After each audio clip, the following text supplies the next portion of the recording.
Welcome to the Business Reboot Toolkit, a mini-series to give dental practice owners ideas on how to effectively help their team players grow their business in the current climate. Joining us today is our guest speaker of the series, Dr. Jessie Green.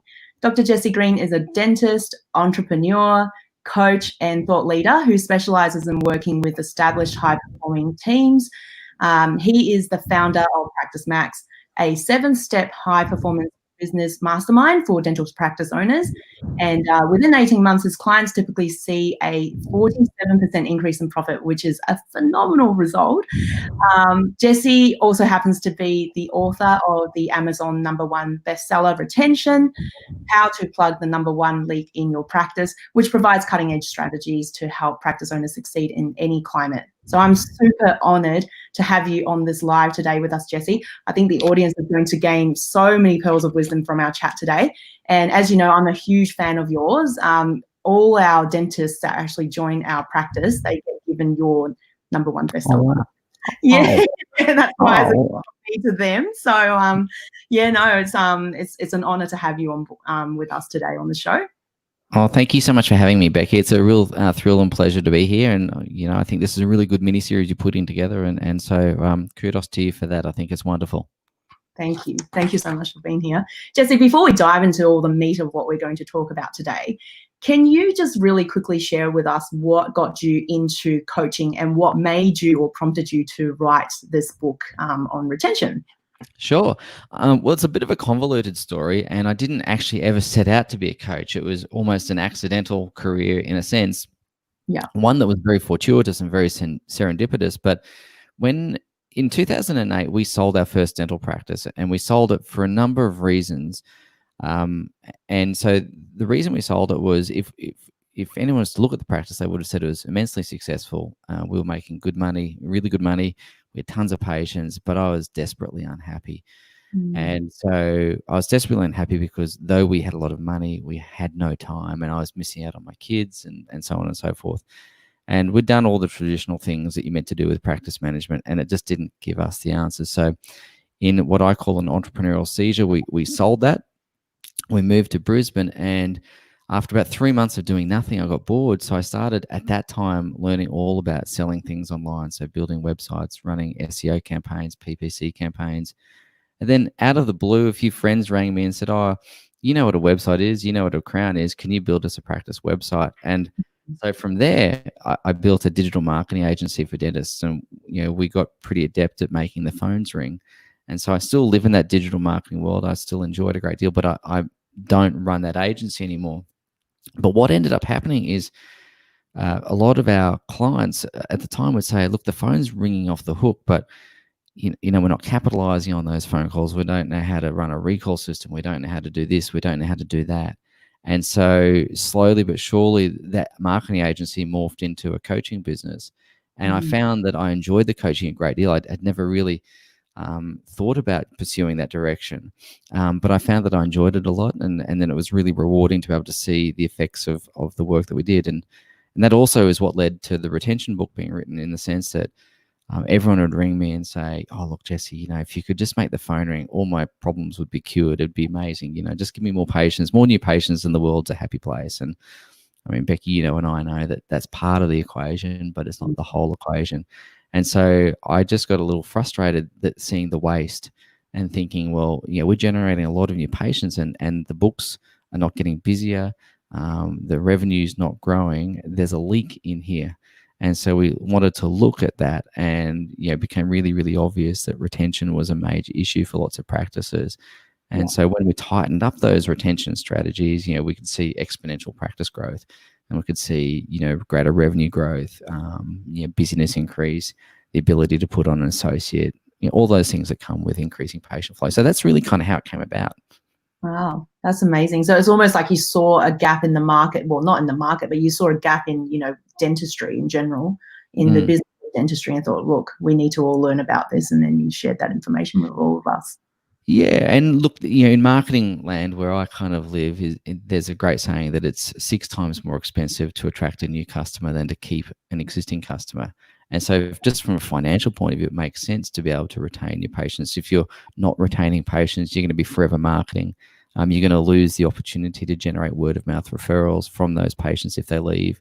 And of course, people tend to invest more in their dental health as time progresses because they begin to know you, like you, and trust you more over time as that relationship develops. So if you're not retaining patients, then you're missing out, A, on revenue, B, on free patients through word of mouth referrals, and of course you're going to have to continue to spend on external marketing. Yeah, no, that's absolutely spot on, I think. And I think a lot of practice owners will probably have experienced something like that before, where there's new patients coming in, but there's just leak. It's just a leaky bucket, isn't it? Yeah, totally leaky bucket. Yeah, totally. That's bang on. Exactly right. Yeah. You can tell I've read your book. No. No. All right. So, Jesse, one of the things that I'd love to sort of get an idea from you is, if we were to pinpoint, who in the practice is responsible and potentially accountable for the outcome of, retaining patients. And also, I remember in your book you spoke about, internal marketing. Like who's sort of responsible for the outcomes of both of these within the practice? It's a really good question, Becky, and it's a big question with probably I'll give you the short version answer, then I'll give you the longer version answer. But the short version answer is that everyone is responsible.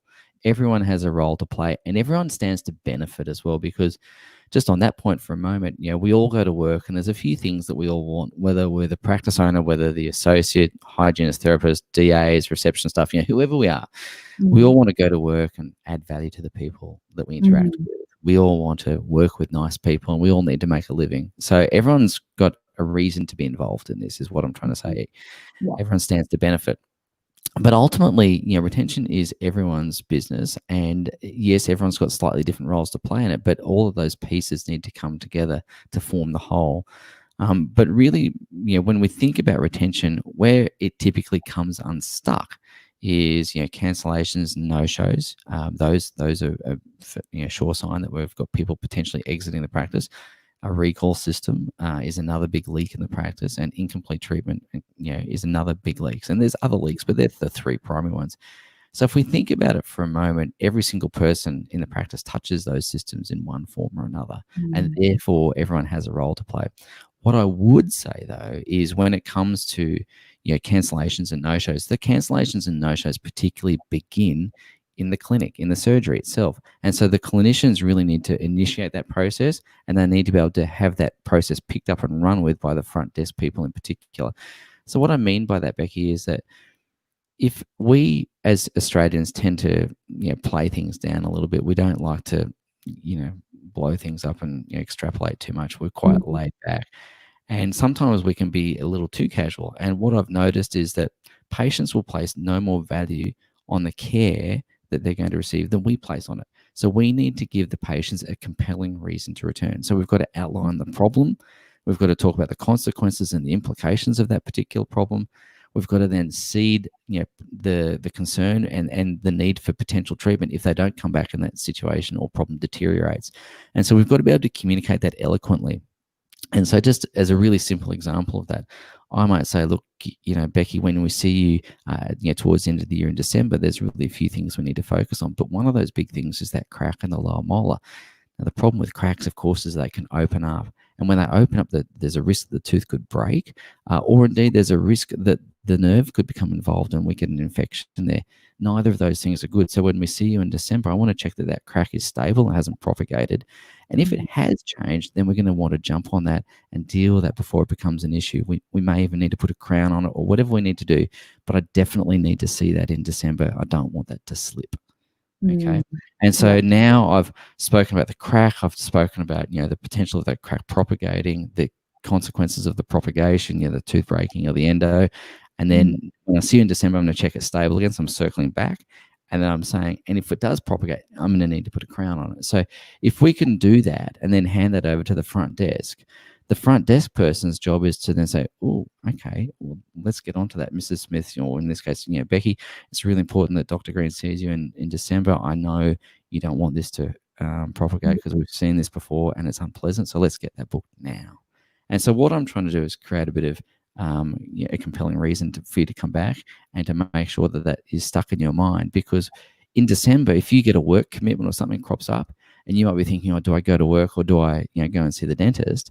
Then I'm hoping you're going to say, oh, crack, I don't want that problem. So I'm actually going to keep my dental appointment. And so we know that if we do that, that helps with the recall system. It helps with preventing cancellations and no-shows. Prevents all sorts of treatment not being taken up. If patients understand the importance of it and we can communicate that effectively, then we go a long way to having them keep those appointments. And that's a big step in plugging leaks in the bucket. Yeah. No, that's fantastic, and I love the example that you've given as well, because I think that gives a lot more clarity for those of the people that are watching this at the moment. Because what I find is sometimes for some practices that reason to return is a completely foreign concept. Everyone knows it in their head. The clinician knows why the patient needs to come back. The patient may not have been told specifically in that way or in a detailed sort of manner to say, well, what are the consequences if you don't? And then you've got the ones who know that you need to have a reason to return, but they probably don't elaborate enough for it to sort of hit home for the patient. Yeah, and there's a few things that, again, Becky, I know you know this because I know you do this, but there's a few things that kind of get added into the mix to try and make that even more effective. And that is with the front desk team. If you're a front desk person listening to this, and then your job is to be able to say, oh, Becky, it's really important we get this booked in, and to pick up that ball and to run with it. It's important that this doesn't slip. And then similarly, we know that if we can get you to commit to that appointment by asking you, will you be there? Will you be all right to keep that appointment? Then we know that the likelihood of you turning up is much higher again. So in terms of preventing cancellations, we want to create that compelling reason to return, and we want to ask for appointment commitment. And we know that with those two things, we reduce the likelihood of a cancellation or no-show. And of course, as I said earlier, that's a really good way to prevent leaks in the first place. Yeah, no, that's fantastic. So really, in their sense, who's responsible and accountable?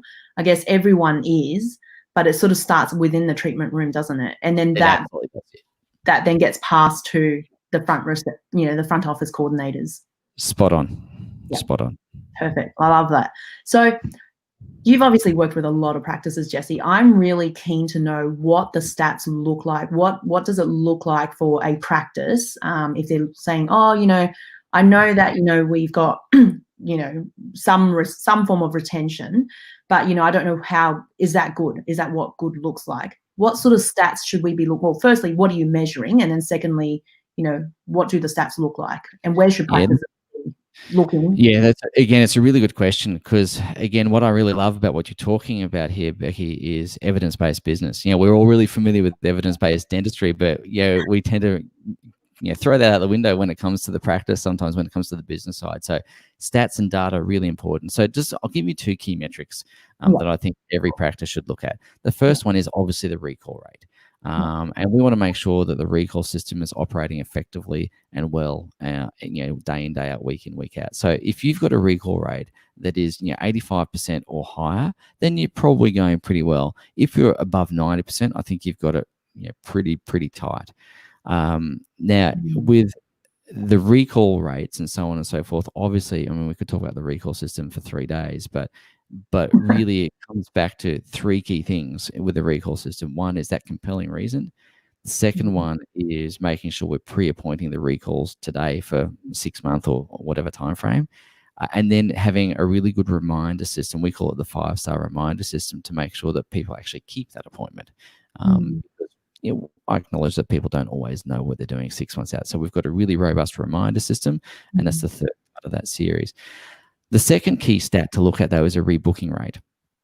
And probably if there was only one metric in my practice, this would be one that I would really focus on. Of course, there's lots of metrics, and it's a bit like saying, which of your children do you love most when you're trying to choose one metric, right? But ultimately, the rebooking rate is a number that I get sent to me every single day. Every single day, I get a report on my desk, what our revenue is and blah, blah, blah, blah, blah. And in there is the rebooking rate. And so rebooking rate is obviously how many people came in today. Of those people, how many have a future appointment? And so, for a good rebooking rate, we're looking in our practice at about 95% plus. Okay, so if you're getting 95% plus, you're pretty on top of things. There'll always be the odd reason why someone can't make an appointment that's really genuine, but most of the time people can make an appointment, and it's our job to help them do that. And again, very, very early on, Becky, in my youth, I was involved with network marketing, and one of my mentors at the time always used to say to me, yeah, Jesse, the purpose of an appointment is to book another appointment. And so for me, that's something that, yeah, every time I'm finishing up with a patient, I'm always thinking, great, let's think about the next appointment. What do we need to do next? It could just be the recall, or it could be treatment, it could be whatever. So I'm always thinking about the next appointment and how we effectively sell that next appointment. So I think I've asked you this before, actually, but I think it would be great for everyone to hear it as well. Just in our past conversations, one of the things that I know some practices, and I certainly have experienced it in my own practice, that we sort of sometimes grapple with is last minute cancellation. So people, saying, yep, I've booked in, but then last minute they've cancelled. What does that mean there? Like, what went wrong with this in these sort of scenarios? Or is it something that's salvageable, and is it, like, as long as you've got that really compelling reason to return, and then the receptionist can be like, okay, I'm reminding you that this is what's been discussed and this is why you need to come back, But it doesn't always happen, does it? Sometimes you need to still be like, nah, I'm good, thanks. Or they just know. Yeah, absolutely. So look, here's the thing. With everything that we're going to go through and have gone through already, there's no one foolproof system that's going to work every single time, right? Because people are people. And so what we're doing is we're playing probabilities and odds, and we know that we want to put the odds in your favor. But to answer your question directly, yes, people will still cancel, sometimes for really legitimate reasons and other times for more spurious reasons. But the role of the front desk person then is to be able to take that call, and I would suggest that they put that patient on hold for a moment. Becky said that I can best help you. Do you mind if I put you on hold for a moment? And by putting that person on hold, what we're going to be able to do then is to open up the file, go back to the notes, find out what that reason to return was. And then I'd say, look, Becky, I understand you've got a lot on, but I also am very well aware of the fact that Dr. Green was worried about that crack on that lower molar. He's really worried about the crack propagating and the risk of the tooth breaking or the nerve becoming infected. Is there any way that you can keep today's appointment? And then pause. And the idea of the pause is obviously it invites you to speak, and it's gently turning up a little bit of pressure on you to be able to then go, do I really want to cancel this appointment or not? And then, of course, if there's a really good reason that you can't make it, then what I'm going to try and do is then rebook you on the spot and say, okay, Becky, I totally understand. Just remind me what days of the week are good and bad for you. Mornings or afternoons. Let's find a time that works. Then I'll say, Becky, it's really important that you keep this appointment. Are you going to be able to make this? So I'm dialing up the appointment commitment piece. And then if at that time you said to me, look, Jesse, I don't have my diary with me, or whatever it is, I'd say, look, Becky, I understand, no problems. How about if we haven't heard from you within a few days' time, we'll call back and see where you're up to. And then when I do call back, I'm not going to call you back and say, hey, Becky, it's about that appointment and nag you. What I'm going to say is, hey, Becky, it's Jesse Green calling, as I promised I would. And so now the energy of that call is very different. I'm fulfilling a commitment I made to you rather than nagging you. And that tends to lower a lot of resistance to that. And then people go, oh, great, thanks for reminding me, and off we go. That's really, I think that's a really key point there to remember, isn't it? It's all about the wording. It's all about the wording, and it's also how you deliver the words. And so, one of my clients actually put this in, I think, the best way I've heard. So I have to acknowledge that. It's not my words, but we talk about nuancing in delivery. But the way she said it was, you can speak from your head or you can speak from your heart. And if you're speaking from your head, it's really logical, it's a bit transactional. But if you're speaking from your heart, it's coming with care and empathy and all those things. And that actually comes through in the communication. It's not just the words. It's the words are critical, of course, but it's also how you deliver those words. And I think that's the key. Yeah. So with the appointments, would you say that by the time the patient has walked out of the room with the clinician, if you're doing a handover, is that even what you do? Is that what you would recommend usually your clients do? Do the dentists do the clinicians do the handover? Yeah. Okay. Yeah, that would be my preference. Yeah. So by the time they walk them out, is there a compelling reason to return already in the notes there? Or is this something that the receptionist or the front office coordinator is now, typing in when they hear it? Okay, it's a really good question. So it would form part of the clinical notes. But the way we do the compelling reason conversation is we repeat it a couple of times. So in the surgery, I'll be having that conversation with you about the cracked tooth and so on. And then as I take you out to the reception to do the handover there, I'll have that same conversation again, but I'm going to have it with the receptionist. And of course, and I know the receptionist doesn't need to hear all that. They just need an appointment duration, what the fee is today, and so on. That's what they need to do their job. But to create that element of performance, I'm going to go through that whole conversation again, and I'll say, Mary, Becky's done so well today. It's really good to catch up with her. Now, we do need to see her in December because she's got this crack. And then I repeat that whole thing, and you're just hearing it again for the second time. Yeah. So really the purpose of that for me is to reinforce it for you. And then the receptionist's job is to also reinforce that with the way she interacts with me and go, oh, okay, that's not awesome. Let's make sure we get that booked in, Becky. You don't want to miss this, right? Yeah. Okay. No, that makes sense. So I suppose the other thing that I want to find out from you is we've been talking about retention. The other element to this is also internal marketing, isn't it? Like, I mean, obviously it's a slightly different thing, but I know in your book you've sort of spoken about internal marketing.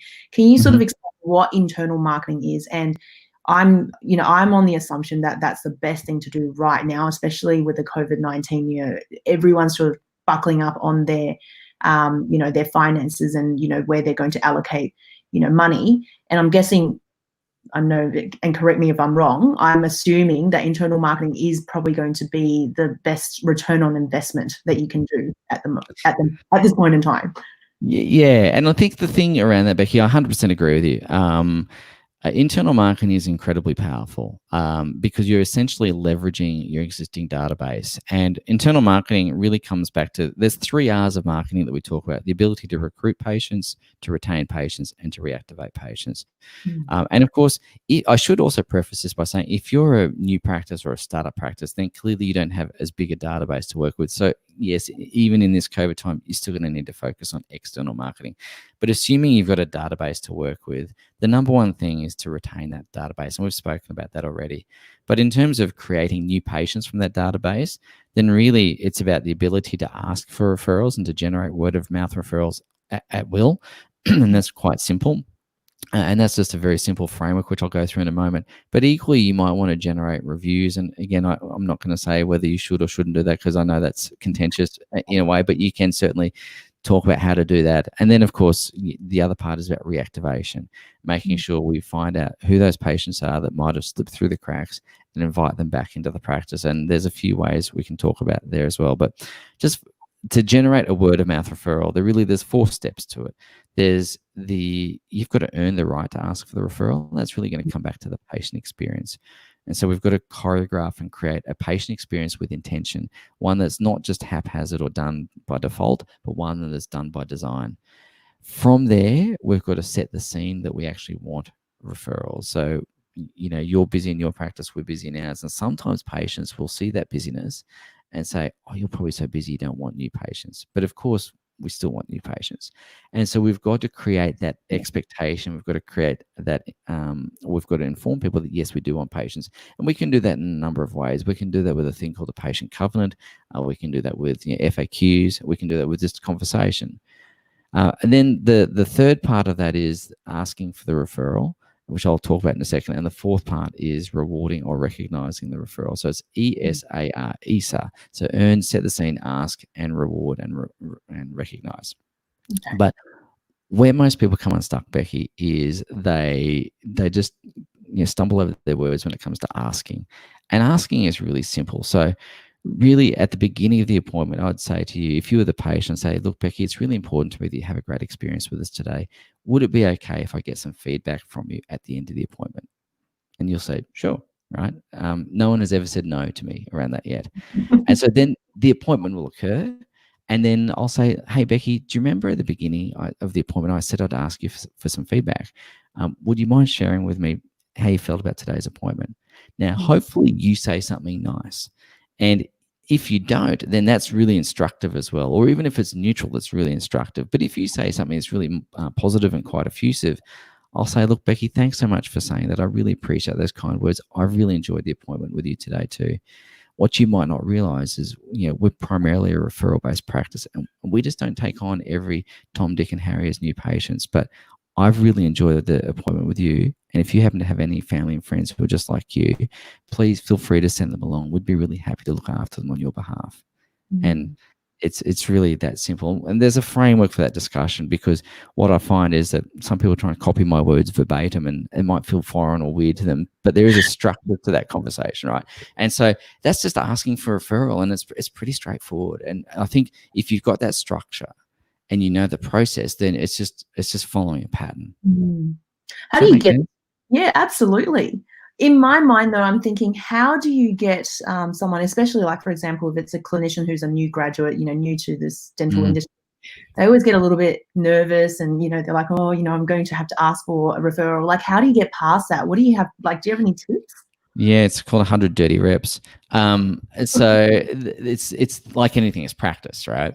And I think the thing around this, Becky, look, most people are born, like we're all born without these inherent skills. No one's born with the ability to ask for referrals. It's not in the genes, right? It's a skill like any other that can be practiced. What it really takes is just that practice, but it also takes a willingness and a desire. And so, I can train the skills. What that person has to bring is the desire. And so I call that coming with batteries included. And so if someone's got a desire and an interest to learn because they can see that it's going to give them something, then we can teach them the skills. Perhaps our job as practice owners then is to show them what it's going to give them and to illustrate what's in it for them, rather than just saying, you've got to do this, right? So as a practice owner, we've got to, illuminate the path, show them what can be achieved if they do this, and then give them the confidence and the skills to be able to do that. But also to help them understand that, Rome's not built in a day. The first 100 are probably going to be awful, but that's okay. Everyone has to do the first 100 before they get to 101. You don't kind of get to advance to 101 without having done the first 100. That's so true. Does that make sense? Yeah, absolutely. And I think that's you really hit the nail on the head when you say that, the purpose of that practice owner is really to lead them and sort of illuminate that path so that they can see what the goal is, really, isn't it? Yeah, absolutely. Because associates want to have full books. And one of the things that they can do to help themselves in that process is to leverage the patients we're already giving them, and to try and take that and then grow it. And really that's part of their role in the practice. No, that's fantastic. So apart from the role that I suppose as clinicians can play, and the front office coordinator can play, what would you say is the role of a back office support staff, in terms of, because they don't get spoken about very frequently from just general things in general. When people are talking about this, I find there are a lot of consultants and coaches. They often talk about the importance of the front office doing their thing, and the clinicians doing their thing. What role does the back office person play in retention and internal marketing? So the back office person has a really critical role, actually, and I'm glad you brought it up, because not many people talk about the poor old person stuck out the back, right? And so they've got a really important role in all of this. And again, there's many roles that they can play, but one of the things that I think about in terms of back office is database integrity. And so the quality of your database in your practice, whether you're using whatever practice management software system you use, that database is a massive asset in your practice. But it's one of those things that it can be very easily mismanaged.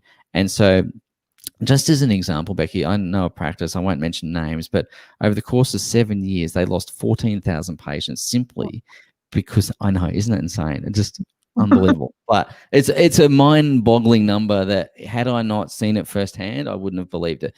But in any event, it's because the database was not managed, because someone hadn't gone through, printed lists, checked the check boxes on the forms and all that sort of stuff. So I think in terms of back office roles, if there's a person there who's not someone who's client-facing, patient-facing in that space, then their role, I think, is really important. the database integrity is key, because databases are garbage in, garbage out. And in our practice, we have someone who sits on that database and manages that. It's also really important that they manage that recall system, print those reports, give us the analytics and the numbers that allow us to make intelligent decisions for our business. So in terms of that back office person, I think there's a few really key roles. One is database hygiene, and the other one is providing you with the insights and the analytics to help the team make better decisions moving forward. And so, again, we could come up with 100 different things they can do, but in our practice, they're two really key things that they do for us. So, as I said, it's a whole of team exercise. There's no one that this retention piece doesn't, affect, or whose role doesn't affect the retention piece. So, again, really, really important. Yeah, absolutely. So just to elaborate on that a little bit more, this back office person that you're talking about, are they in an administrative back office role, or are they sort of more like a dental assistant, for example? So again, there's going to be different scenarios for different practices. In our practice, we've got someone on that role most days. It's almost a full-time job, really. It's a big job, and it's a really important job as well. And so again, if I'm sounding a bit passionate about it, it's because I see it's where a lot of people get tripped up, is not having the database well managed. And so it is a really important role, and it's really worth investing the wage, or at least part of a wage, to make sure that's done really well. So typically it could be someone who's got, with a rostering, some spare time around that, or it could be, someone recruited specifically to do that role. The key thing is you have one person who's really accountable for that database, someone who knows that database, someone who's trained in that database, someone who knows the little vagaries of the systems, because every single database system that I've seen, whether it's Exact, Oasis, D4W, whatever system you want to use, they've all got their little quirks, they've all got their vagaries, and you've got to check this checkbox and not that checkbox and that kind of stuff. And so you want someone who knows that sort of thing, so that you can generate the reports. How many people do we have with incomplete treatment? Who do we prioritize? They could be running your reactivation campaigns for you as well. We haven't spoken about that, but a reactivation campaign is a series of communication pieces. It's not a one-off piece of communication. So they could be running your reactivation campaign for you. So heaps of things they could be doing, Becky, heaps and heaps and heaps. So this person is not really a practice management sort of, or clinical coordinator type of role, or it could be. It could be, but it doesn't have to be. It depends on the size of the practice, of course. So now, again, if you're a small, 2, 3, 4 chair practice, then you're probably not going to have practice manager, front desk, clinical coordinators, and a database coordinator. It's probably getting a little heavy, but again, horses for courses. Yeah. So can you share a little bit about, what you would do with reactivating patients normally? Like, is now a good time to reactivate? When is a good time to reactivate patients? Now is a great time. There's a great saying, when's the best time to plant an oak tree? 20 years ago. When's the second best time? Today, right? And so I'm of the view that reactivation should be a recurring activity that's part of good database hygiene, part of good internal marketing, and should be run a couple of times a year. So the concept around reactivation is, as I said, it's a campaign, which means it's a series of communication pieces rather than just what I call the post and pray method. I've sent the letter. Let's wait for the phone to call, phone to ring. So what happens though is people are busy. And so we need to touch base with them a couple of times. And my youngest daughter went to the optometrist some years ago, Becky, because we thought she needed glasses. As it turned out, she was faking her eye test because she wanted glasses to be cool.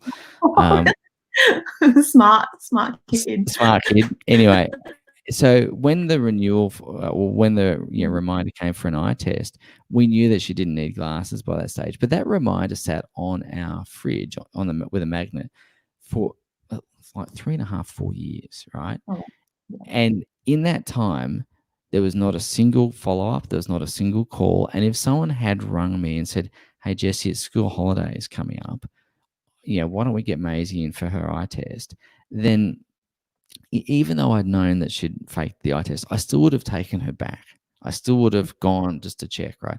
And the reason I'm telling that story is because people are busy. Our patients are busy too. So they need multiple touch points. So the first step really is to sort out your database, print the list of inactive patients, and sort that list by recency. You want to reactivate those patients that were in most recently because they're warmest, and the warmest ones will reactivate first. So We sort that list out. Then from there, we map our campaign.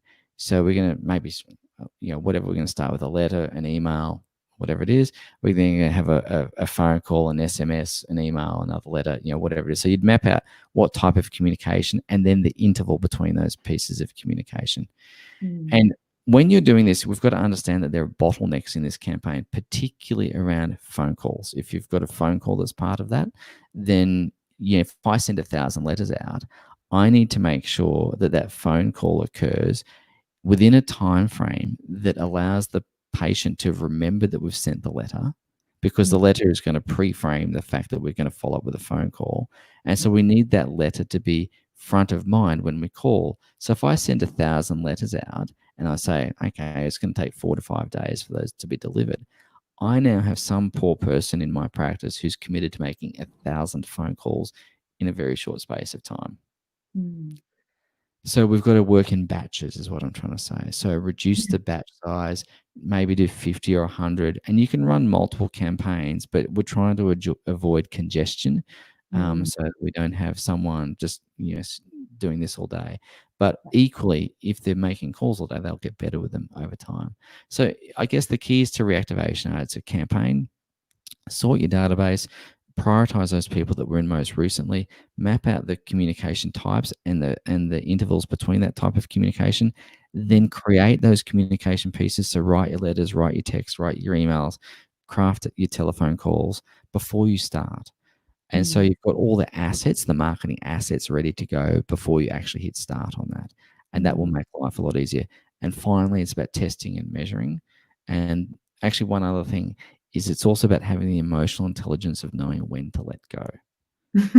Yes. and to try not to kind of Desperate. be that. But yeah. So, but that said, most people reach that. Most dentists and dental practices reach that point, I think, a little too early because they don't want to be seen to be pushy, and I get that. And there is a fine line between being pushy and making sure that we're fulfilling a commitment to the patient. And you've just got to use your emotional intelligence to know where that is. Yeah. No, that's a fair point. I do think sometimes when people do become pushy, it's one of those things where it's probably you've got a system in place, someone's implementing it and something's fallen through the cracks. And so, like it was like patient has already said they don't want to be contacted, but then the person that's reactivating didn't read that at all and just went ahead and just called them again. It's like, oh, oops. Yeah, exactly. And then it's abundantly clear to that person on the phone that the patient doesn't want to come back, right? Because they get a mouthful from someone. Yeah, then they really, really cop it. Yeah, exactly. So, but you're exactly right. Yeah, no. Oh, wow. So, Jesse, I know we've spoken about a lot of things today. What I want to find out from you is if you, and I know this, you probably hate this because everyone's probably coming to you for the silver bullet, but if you had to name the one thing that, practice owners should be working on now for with their teams to ensure that their business is recession-proof, what's the one thing that you think is probably most important in your opinion? Okay. And it doesn't even have to be retention, because if it isn't retention, we'll have to get you back another time for another. Okay, that's cool. So I think the first thing is retention is key. So I'll give you a couple of things, Becky, because you're right. It's not going to be a silver bullet, but so I'll try and make it really quick because I know we're running out of time. But a couple of things. The first thing is to really check in on your database. Make sure it's being looked after really well. Make sure the records are up to date. Second thing is focus in on those leaks. Plug those 3 big leaks: recall systems, incomplete treatment, and cancellations and no-shows, and your books will remain solid. In addition to that, then ask for referrals and reactivate as well. So again, there's a couple of things in there. For the practice owners, in terms of recession-proofing their practice, that's going to go a long way to doing that. Beyond those internal marketing things that I've spoken about that are database related, I would encourage everyone to be reaching out to their patient base through newsletters and periodic communication as well. So again, that relationship is nurtured over time. And again, I think that's just going to create a bit of glue there. And finally, unrelated to retention, unrelated to anything else, I would say put some money aside in a rainy day bank account. Focus on developing cash flow. Focus on putting money aside to give yourself a buffer so you can sleep well at night. And that would be my 30 seconds worth of hot tips. Yeah, no, that's really good. Lots of golden nuggets there. I think for those who have never been in contact with any sort of, business types of consulting or whatever, this today that we've discussed would have been mind blowing for everyone. And the ones who have, I think this is a really good recap of everything so that they can have a refresher as well, because we all know, consistency is key. And sometimes we get so busy with, running a practice, being a clinician and all that sort of stuff, people can really forget, which is probably why, you probably created that Practice Max mastermind to keep everyone accountable, isn't it? It is, and Becky, I did think of the silver bullet after all of that. Sorry to go back to the silver bullet. No. The silver bullet is to master the fundamentals. Okay.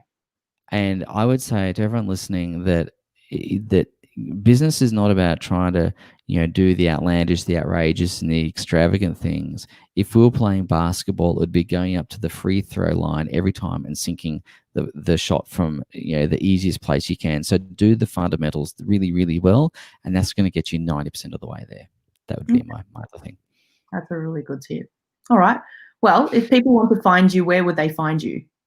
They can find me in lots of different places. If they want to find me, we've got a pro tip series that I hope will be helpful, and they can get a free Academy account and go to savvydentistacademy.com/SDA free. They can get those tips there.